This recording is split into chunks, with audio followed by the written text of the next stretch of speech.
দর্শক, আমরা এগিয়ে চলছি গোপালপুর থেকে মধুপুর যাওয়ার যে সংযোগ রাস্তা, অর্থাৎ দুটি উপজেলার সংযোগ রাস্তা। এই রাস্তা দিয়ে আমরা ধীরে ধীরে এগিয়ে যাব। বাজারের চপলতা, ছোট রাস্তা, দোকানপাট, মানুষের ব্যস্ততা, হালকা যানবাহন, গ্রামীণ পরিবেশ সবকিছুই আমরা দেখব এবং ধীরে ধীরে সামনের দিকে এগিয়ে যাব। মাঝে মাঝে চোখে পড়ছে ছোট ছোট রিক্সা, সিএনজি, বাইক সব মিলিয়ে তৈরি করছে গ্রামের এক বিশেষ রং, যেটি বাংলাদেশের আধুনিক গ্রামীণ রাস্তার দৃশ্য। ধীরে ধীরে আমরা বাইক নিয়ে সামনের দিকে এগিয়ে যাচ্ছি। আমাদের সামনে অপেক্ষা করছে গ্রামীণ পথ এবং মধুপুরের সৌন্দর্য। যখন আমরা বাজারের বাইরে বের হলাম, তখন চোখের সামনে পড়ল বিস্তৃত গ্রামীণ পথ।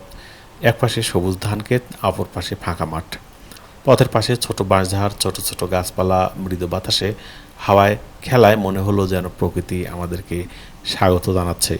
পাখির কলরব, ধানক্ষেতের গন্ধ এবং মাঠে উড়ে চলা ধূলিকণা সব মিলিয়ে একটি গ্রামীণ মায়াবী পরিবেশ তৈরি করছে এই মধুপুর এবং গোপালপুরের এই গ্রামীণ রাস্তাতে। দেখতে পাচ্ছি গ্রামের মানুষ তাদের দৈনন্দিন কাজের ব্যস্ততায় ব্যস্ত। কেউ মাঠে কাজ করছে, কেউ গরু চড়াচ্ছে, আবার কেউ বা রাস্তাতে বিভিন্ন যানবাহন নিয়ে যে যার কাজের গন্তব্যে যাওয়াতে ব্যস্ত। এখানে প্রকৃতি আর মানুষের মেলবন্ধন সত্যি অনন্য।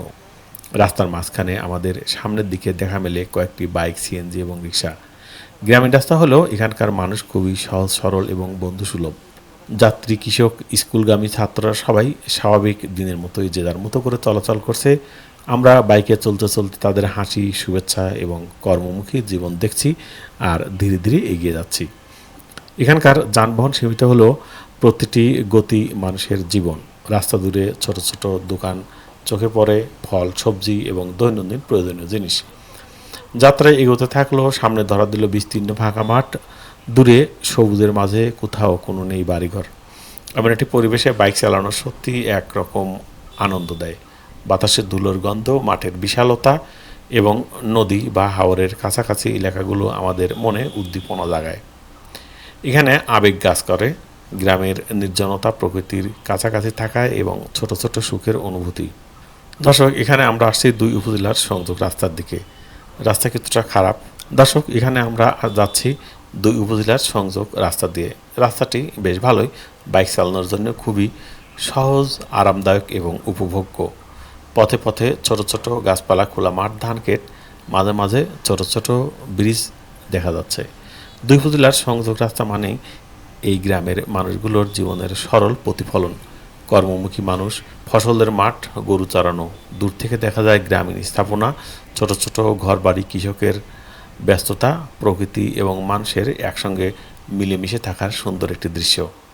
যাই হোক দর্শক, আমরা এভাবে দেখতে দেখতে শেষ পর্যন্ত প্রায় পৌঁছে গেলাম মধুপুরে। অত্যন্ত সুন্দর একটি যাত্রা ছিল। এই যাত্রায় আমরা দেখলাম গ্রামীণ রাস্তা, রাস্তার যানবাহন, মানুষ, প্রকৃতি, সর্বোপরি টাঙ্গাইল দুটি ঐতিহ্যবাহী উপজেলার অনেক অজানা দৃশ্য। যাত্রাপথ শুরু হয়েছিল গোপালপুর থেকে এবং পুরো পথেই দেখা হলো গ্রামের প্রকৃতি, মানুষ, যানবাহন, ধানক্ষেত, ফাঁকা মাঠ এবং সংযোগ রাস্তা। আজকের এই বাইক যাত্রা আমাদের দেখালো গ্রামের প্রকৃত সৌন্দর্য, মানুষের সহজ সরল জীবন আর গ্রামীণ জীবনধারার এক অনন্যতা। ভিডিওটি যদি ভালো লাগে লাইক দিন, শেয়ার করুন এবং আমাদের সঙ্গে থাকুন বাংলাদেশের নতুন নতুন জায়গার নতুন নতুন ভিডিও দেখার জন্য।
কোনটার গেটে দাঁড়ান?